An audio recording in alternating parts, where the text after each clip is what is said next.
Улаанбаатар хотын хамгийн үн цэнтэй байршлах төслүүдийг танилцуулдаг байршил нэвтрүүлэг эхэлж байна. Энэ дугаарт бид Moncon Construction компани хэрэгжүүлж байгаа төслүүд дотроос өндөр зэрэглэлийн хос цамхаг хэмээх 365 Mandala Tower төслийг танилцуулах болно.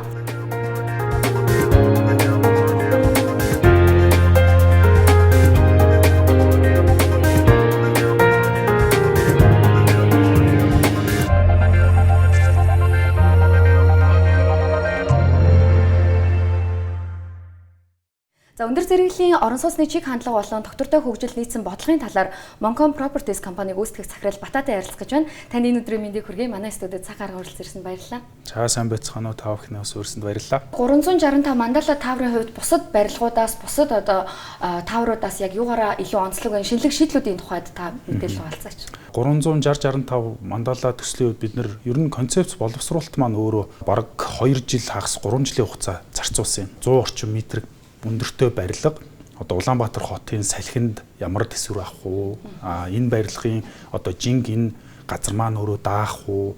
За тэгээд дээрэс нь ойр орчимд ер нь газар хөдлөлтийн нөгөө идэвхтэй бүс байна уу гэдэг тэр томоохон судалгаа хийгээд за тэрний ардаас болохоор бид нэр барилгын каркас буюу одоо үндсэн барилгын угсралтыг хийхээс өмнө суурин дээр одоо Монголын хамгийн анхны хөрсний ус зайлуулалттай технологиор буюу одоо тухайн орчны ямар ч одоо хөрсний усгүй болгож соруулж агаад одоо 6 хоног татаад тэгээд ер нь бол барилгын суурьа эхлүүлсэн байдгийг.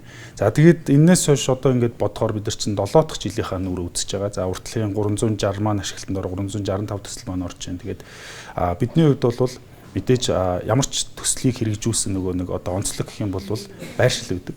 Тэгэхээр тухайн байршлыг илүү тод том руу харагдуулахын тулд намхан одоо олон айл байхаас илүү өндөр олон айл байх нь илүү давуу талтай байна гэж үзээд одоо 365 одоо та бүхэн анзаарах юм бол 360 гэдэг чинь бол одоо илүү дэлгэрмэл өнцгөр харъя гэдэг тийм утгаар илэрхийлэгдэж байгаа. Тэгэхээр ерөнхийдөө манай дотоодын зах зээл дээр бол нэлээд одоо шинэлэг төрлийн таавар болж байгаа шүү дээ. Ер нь төслийн санаачлага анх яаж гарч ирсэн бэ? Энэ талаар та бас илүү дэлгэрэнгүй хэлээч. За маш сонирхолтой асуулт асуулаа, баярлалаа. Бид нар анх Mandala Town гэдэг төсөл явагдажсэн. За Mandala Town гэдэг төсөл маань болохоор нийтдээ 550 айлтай ер нь төслийн концепц анх гараад сүүл бид нэр 500 болгож багасгаад мэдээж нөө нийтийн эзэмшлийн талбайг нэмэгдүүлж байгаа.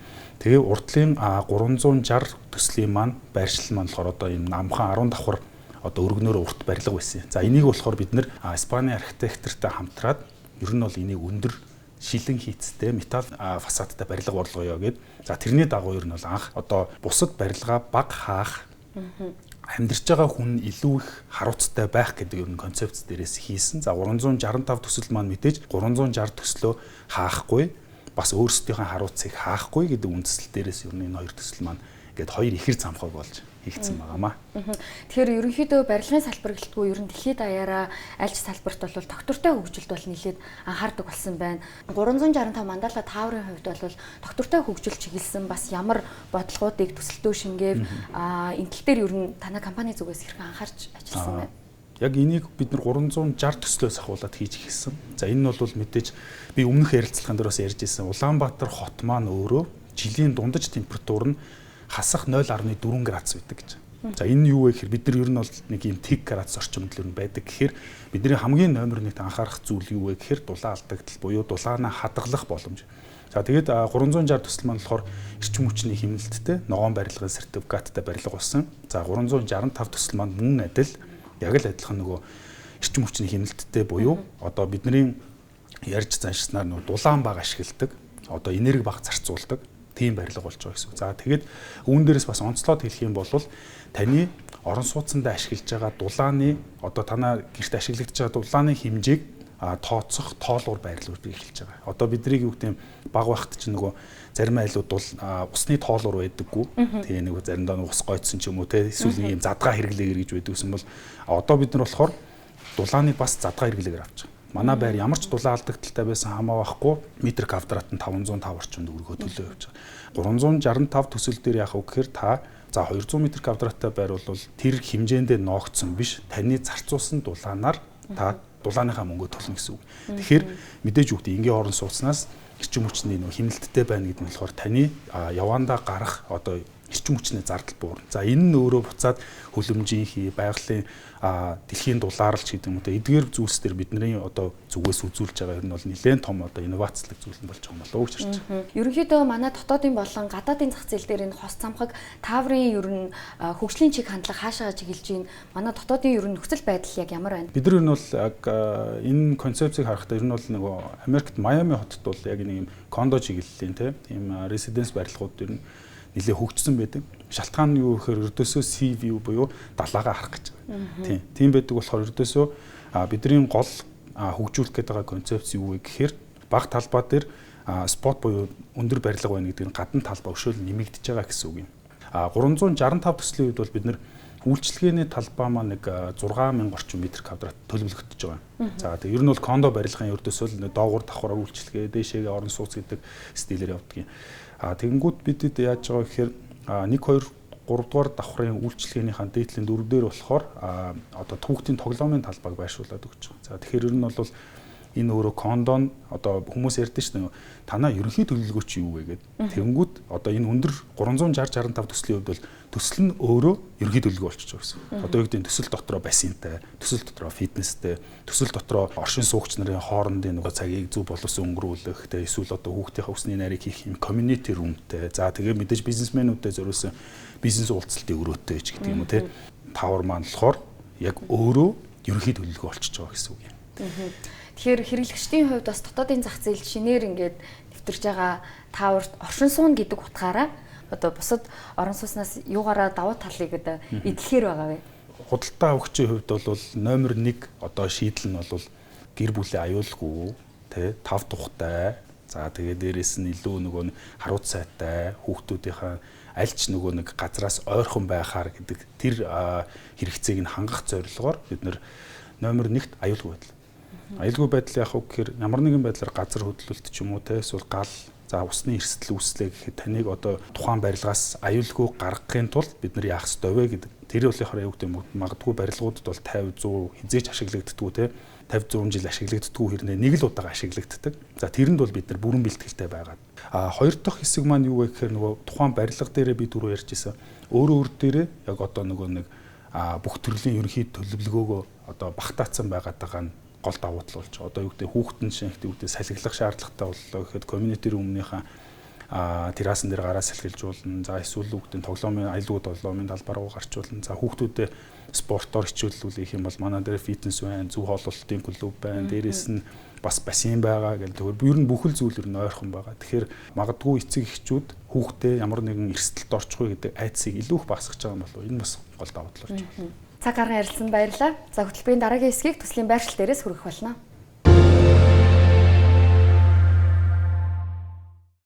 Бид яг одоо төслийн байршил дээр хүрэлцээрээд байна. 365 Мандала Tower төслийн дид бүтэц барилгын дэвшилтэт технологийн талаар Moncon Construction компани барилга инженерингийн газрын захирал Батөвшөнтэй ярилцах гэж байна. Танд энэ өдрийн мэндийг хүргэе. За, сайн байцгаана уу. Тэгэхээр хоёулаа яриагаа барилгын дид бүтцийн онцлогийн талаар ярьж эхлүүлье. 365 Мандала төсөл маань одоо Монгол улсын дид бүтцийн бүхий л системүүд, инженерийн шугамшилжээнүүдэд бол холбогдсон. Тухайн системүүдийн найдвартай ажиллагааны хүрээнд бас дотоодын хөөсөр цахилгаан генератор болон цэвэр усны шүүлтүр гэх мэтлэнгийн тоног төхөөрөмжүүдийг давхар тоногж өгсөн байгаа. Тэгэхээр барилгын дэвшилтэт технологи талдаа бас нэлээд сонирхолтой санагдаж байна. ERV систем, агааржуулалтын систем гээд ямар шинэлэг шийдлүүдийг бас тусгаж өгсөн байгаа вэ?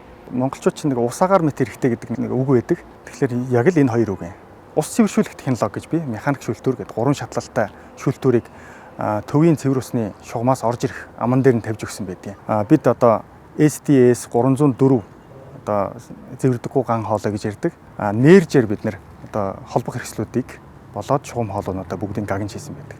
Энэ бол 100 жилийн настай огт зэвэрдэггүй ган хоолой гэсэн үг. Цэвэр усныхаа танкнаас гараад хэрэглээнийхээ айл өрхлөгөө явж байгаа хоолойг бол Германы 100 жилийн баталгаа настай гэж яригддаг. Акватермийн хунцар PPR хоолойг бол ашигласан байдаг. ERV төхөөрөмж гэж ярьдаг. За HRV, ERV гэдэг нэг хоёр төхөөрөмжийн талаар ярьдаг. За энэчнээс бид ERV төхөөрөмж сонгосон. За энэ нь бол одоо Европын холбооны улсын эрчим хүчний болоод нэг эрүүл ахуйн шаардлага стандартыг хангасан. Тэрийг Energy A нэмэх гэдэг стандартыг хангасан систем Air гэдэг 350 м3 цагийн хүчин чадал бүхий аржуулалтын төхөөрөмжийг сонгосон байна. Энэ төхөөрөмж маань юм дотроо эргэдэг төхөөрөмж байдаг. Rotary гэж ярьдаг. Тэр төхөөрөмжинд эргэснээрээ одоо дулааны эрчим хүч сэргээх үзүүлэлтийг нэмж өгдөг. Хоёрт нь өвлийн нөхцөлд одоо агаар хуур ашдаг. Тэгэхээр өрийн дотор байгаа чиглэг агарыг гадагшаа шууд хаяггүйгээр тэрний чигийг хуримтлуулад буцаагаад өрөө рүүгээ өгдөг нэг юм давуу талтай. Дулааны эрчим хүчийг сэргээх үзүүлэлт өндөр байх нь, нөгөө талдаа сенсний цахилгааны ачааллыг бууруулж өгөх нь энэгээрээ бас эрчим хүчний хэмнэлтийн юм байна. Манай барилгын хувьд бол ердийн систем болоод ERV дулааны солилцоортой энэ систем Air гэдэг төхөөрөмжийн хосолгол систем, хоёр систем төлөвлөгдсөн ийм барилга байгаа. Тэгэхээр хүн хэрэгтэй үедээ ердийн систем ажиллуулчихна, шаардлагатай үедээ дулааны солилцоортой төхөөрөмжийн асаачин. За энэ бол хүний хэрэглэнээс шууд хамааралтай юм байгаа. За тэгээд алсын удирдлагатай учраас одоо интернеттэй орчинд одоо Монголын хаанч, дэлхийн хаанч байсан өөрөөнийхөө агаарын чанар болоод чиглийн хэмжээг бүрэн таньж мэдчих боломжтой, бүрэн удирдах боломжтой ийм систем томилогдсон байгаа. Тэгэхээр ерөн сүүлийн үед оршин суугчдын зүгээс бол аюулгүй байдал дээр нэлээд анхаарал хандуулдаг болсон. Мандала 365 төслийн хувьд аюулгүй байдал талдаа бас ямар шийдлүүдийг оруулсан бэ? Юугаар илүү онцлог вэ? За, барилгын аюулгүй байдлыг ярихад эхлээд барилгын төлөвлөлтийн талаар ярьж эхлэх хэрэгтэй. За, манай барилга бол 25 давхар барилга. Өндөр түвшинтэй барилгад зэрэглэлтэд ордог. Нормын дүрмийнхаа дагууч тэр одоо оршин суугчдын аюулгүй байдлын талаар тэр манай барилга маань 25 давхраас доошогоо буух 2 галын шат төлөвлөсөн байдаг. Тус бүр галын шат нь гал тусгаарлах, утаа нэвтрүүлэхгүй байх, гонхоор дамжиж ордог. Одоо галын шатаасаа шууд дамжаад галын лифт төлөвлөгдсөн байдаг. За мөн одоо галын систем нь цахилгаангүй болчих юм бол лифт ажиллах болчихно. За тэгэхээр энийг цогцоор нь шийдэхийн тулд бид генератор төлөвлөж өгсөн байдаг. Онцгой үед, тог тасарсан байх үед ажиллана, автоматар ажиллаж эхэлдэг. За тэгээ ажиллахдаа галын лифт болон лифтнүүдийг ажиллагааг нь хэвэн байлгана. Мөн ослын гэрэлтүүлүүдийг байнгын ажиллагаатай байлгана. Мэдээж одоо хүн гэртээ эзгүй байх үед таарна. За ямар нэгэн байдлаар ус алдах тохиолдол гарна. Тэгэхээр энэ дээр хамгийн өндөр эрсдлүүд бол одоо айлуудын хэрэглээнд ус их гараад идэг. Усны мэдрэгч байршуулж өгсөн байгаа. 24 цагийн операторын өрөөнд ус мэдээлэгчийг мэдэрч чинь яг аль өрөөнд нь аль нойлд нь аль байршилд ус алдж ийн вэ гэдгийг мэдээлнэ. Мөн тэгээд түүнээсээ холбоолаад одоо усын хаах зэрэг үйлдэлүүдийг автоматар хаадаг ийм ухаалаг систем төлөвлөгдсөн байгаа. Тэгэхээр ногоон хөгжил, доктортой хөгжлийн чиглэлд бол сүүлийн үед нэлээд анхаардаг болж байна. Мандала 365 төслийн хувьд яг энэ тал дээр ямар бодлого баримтлсан бэ? За, Мандала 365 төсөл маань ер нь бол эрчим хүчний эмнэлэгтэй барилгын гэрчлэгээтэй барилга. 365 төслийн цонх, шилэн фасад гэсэн хоёр хийцлэл бий. За, цонх бол одоо Moser гэдэг Америкийн брэнд байдаг. Тэрний шилний үзүүлэлт нь бол одоо мөнгөлөг түрхэц гэж ярьдаг. Шилэн вакцины дулаан дамжуулалтыг бууруулах түрхэцгч нэг юм байдаг. Мөн дүүргэлэгч нэг юм хоёр юм яригдана. За, мэргэжлийн хүмүүсийг үзүүлэхэд бол цонхны нийт үзүүлэлтийн дулаан дамжуулалтын коэффициент нь 1.15 гэдэг коэффициент байгаа. Монгол улсад мөрдөгдөг стандарт бол 1.6. Тэгэхээр энийг харьцуулаад үзэхэд 30% орчим эрчим хүчний хэмнэлттэй гэж хардаг гэсэн үг. Бүрэн автоматжсан үйлдвэр дээр цонхоо бүрэн угсруулад энэ зөвхөн сорилт төлөлтийг хийсэн нэг ийм технологиг баримтлсан байна. За, шилэн фасад маань бол одоо Белорусын Alutec брендийн шил байгаа. За, цонхны үзүүлэлтийн хувьд бол мөн адилхан үзүүлэлттэй. Барилгын ханны хийцлийг бас яригдана. Эрчим хүчний хэмнэлттэй гэдэг бол дулаан дамжуулах коэффициентийг л аль болох бууруулах хэрэгтэй, эсэргүүцлийг нэмэх хэрэгтэй. Тэгэхээр бид нэр конкервал хавтан гэж ярьдаг. За, EPS хоёр талаараа бетон хамгаалттай энэ шинэлэг технологиг ашигласан. За, энэ технологи нь ердийн барилга дээр 15 см дулаалга хийдэг бол за манай барилга дээр 25 см дулаалга хийгдсэн байдаг. За, мөн сая ярьсан ERV төхөөрөмж гэдэг дээр бол маш том үзүүлэлтийг үзүүлдэг. Зүгээр хайж байгаа агарыг планыг нь шингээгээд буцаагаад барилга руу оруулна. Энэ бол эрчим хүчний хэмнэлтийн талаар ярьдаг.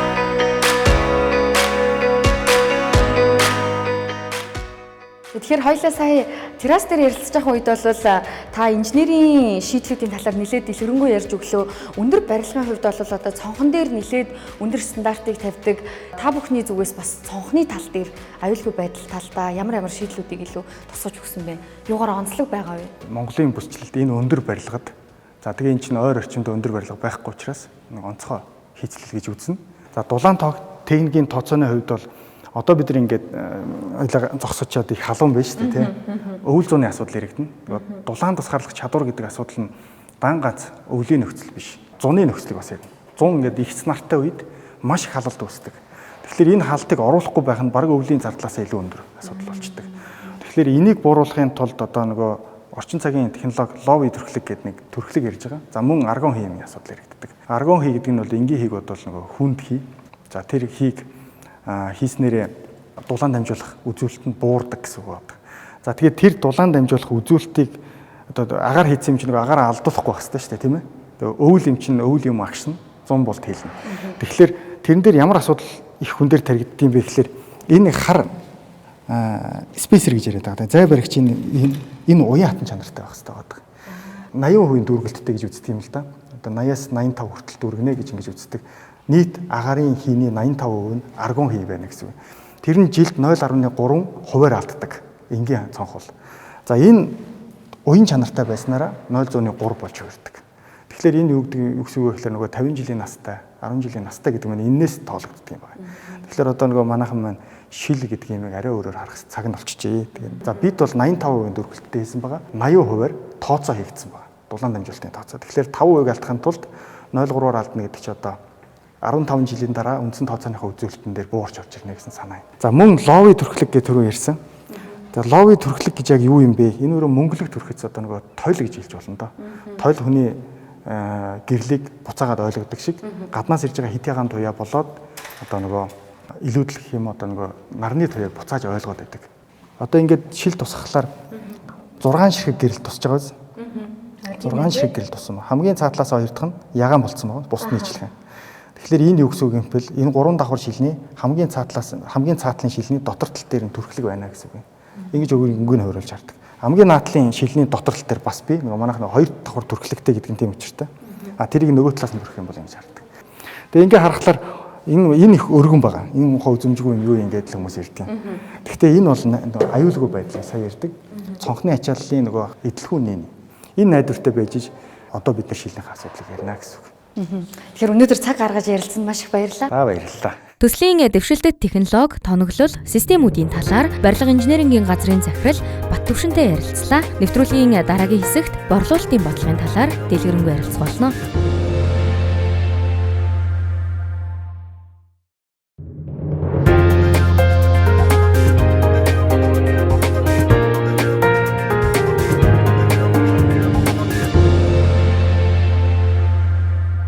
За тэгэхээр Мандала 365 тааврын гаднах хийцлэл архитектурыг дөнгөж сая харлаа. Байршил харуулцын тал дээр ямар бодлого баримтлав, юуг шингээх гэж оролцсон бэ? За төслийн хувьд бол одоо байршлын хамгийн том давуу тал нь бол Улаанбаатар хотын хамгийн том ногоон байгууламжийн яг чанх ард.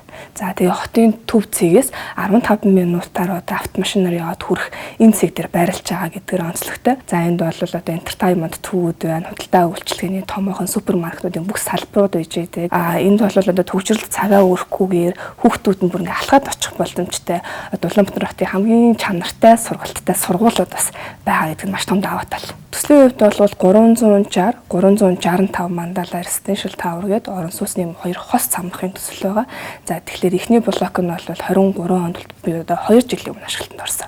За одоо яг бидний байгаа энэ 365 төсөл болохоор энэ оны сүүлээр ашиглалтанд орно. За тэгээд нийтдээ бол 2 барилга маань нийлээд 200 айл. За метр квадратын хэмжээний хувьд бол 365 төсөл нь 127 метр квадратаас тэгээд дэшегээ 258 метр квадрат хүртэл одоо 3-5 өрөөнүүд байгаа. Тэгэхээр бол цөөхөн айл байгаа гэдгээр бас давуу талтай. Бүх загварууд маань одоо цонхны байршил нь 2 тийш харсан байдаг. Айлч загвараас хэдэн ч давхарт авсан гэсэн. За яг тэр хүсэл шаардлагад бол нийцж байгаа гэсэн үг. За мөн 2 тийш харсан цонхны байршилтай болохоор агаар сэлгэлт, байгалийн агаар сэлгэлтийг бол шууд цонхоо нефт онгоолгоод хийх боломжтой. Тэгэхээр ерөнхийдөө сүүлийн үед бол орон сууц худалдаа авахдаа гэр бүлийн гишүүн бүрт одоо тохирсон ямар нэгэн үйл ажиллагаа явуулахад тохиромжтой гэдэг дээр нэлээд анхаардаг болсон. Та бүхний зүгээс бас гинтл дээр ямар бодлого баримталсан бэ? За төсөл бол дотор айл болох бүх одоо хүмүүсийн хэрэгцээ шаардлаганд нийцсэн тэр одоо зүйлсүүдийг бол төвлөрүүлэх зорьсон. За үүний одоо нэг жишээ нь бол одоо сүүлийн үед бол хүн болгонд одоо эрүүл амьдралын хэв маяг те эрүүл мэндэд маш их анхаардаг болсон байна.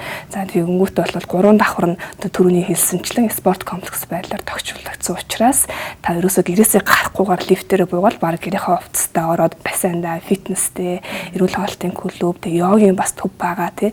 За эднэрээ бол үйлчлэх боломж. За үүнээс гадна болохоор манай одоо оршин суугч болсноор та гэрээсээ амралтынхаа өдөр те альч цагаар одоо ажлынхаа уулзалтуудыг, бизнес уулзалтуудыг бол шууд одоо орон сууцны дотроо хийх боломжтой. За тэгээ бүтэн нэг өрөөг бол хурлын өрөө болгон тогтчуулаад энд бол сандар ширээ.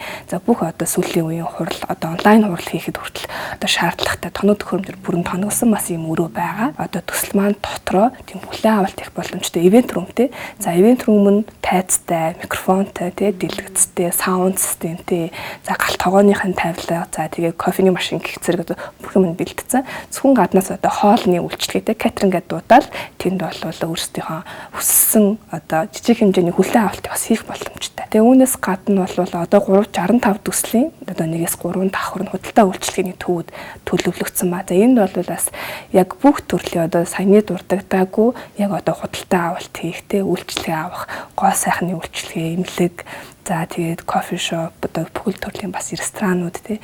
Тэгэхээр ер нь бол гэрээсээ гарахгүйгээр одоо яг хэрэгцээтэй шаардлагатай зүйлсээ бол зүгээр лифтээр явбал бас авчих бүрэн боломжтой. Бараг ихэнх юмнууд бол төвлөрчихсөн л байгаа гэсэн үг тийм. Тэгэхээр давхрын бүтцийн төрлийг та хэлж болох уу? Хэдээс хэдэн давхарт нь яг орон сууцнд байгаа бас үйлчилгээний хэсэгтэйгээ сонссон. За давхрын хуваарлтын хувьд бол 2 блок мань хоёулаа 25 давхрын өндөртэй. За доотлын B1 давхарт бол дулаан зогсоол төлөвлөж өгсөн байна. За тэгээ 2 блок мань хоорондоо B1 давхраараа холбогдож байгаа. За 1-3 давхрын хувьд бол аль альнд нас худалдаа үйлчилгээний төв төлөвлөгдсөн.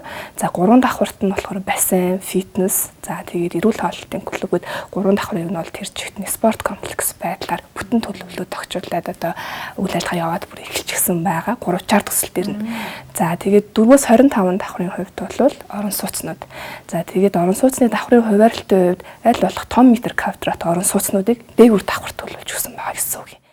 За тэгээд 108 метрийн өндөртэй барилга учраас за хамгийн дээдлийн дээвэр дээр нь бол онцгойгийн нисдэг тэрэг буух зориулттай стандартын шаардлага хангасан юм нисдэг тэрэгний зогсоол төлөвлөж өгсөн. За энэний одоо хамгийн гол зориулт нь гэх юм бол ямар нэгэн аюулын үед те галын аюулын үед ч юм уу одоо дээвэр давхрын оршин суугч нарыг аюулгүй газар зөөвөрлөх юм зориулттай нисдэг тэрэгний зогсоолыг бүрэн ашиглалтанд оруулаад бас хүлээлгэж өгсөн байна. Тэгвэл хоёул үйлчлэгээний хэсэг рүү н очиод тэндээс бас яриагаа өргөжлүүлээ. Тийм. За тэгээ.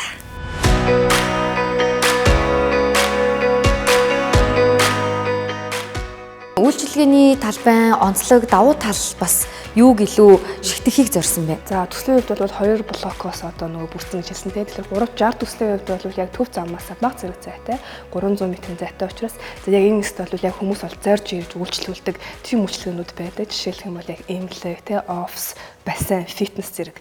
За 365 төсөл болохоор яг төв зам дагуу байрлалтай. Ерөөсөө төв замаас автомашинтай бол эргээд орчих боломжтой. За үн цэнтэй цаашаад одоо үн цэн улам өснө нэмээд тийм байршил дээр бас үйлчлэгээний объектыг худалдаж аваад өмчлөх сонирхолтой бас хүмүүс байдаг. Тэгэхээр 2 болон 3 давхрыг бол шууд худалдаад үйл хөдлөлийн гэрчгээ гараад өмчлүүлж байгаа гэсэн үг. Яг төсөл дээр ирээд ингээ харахад ер нь барилгын үйл явц бараг л дууссан байна тий. Тэгэхээр ер нь өрчлсөн захиалга авж байгаа юу? Хэрвээ авж байгаа бол ер нь борлуулалт бас ямар хуу төвшөнтэй явж байгаа юм? Төсөл маань энэ оны сүүлээр ашиглалтанд орно гэхлээр одоо ер нь бол бараг 2-3 сарын дараа ашиглалтанд ороод бүрэн дуусна.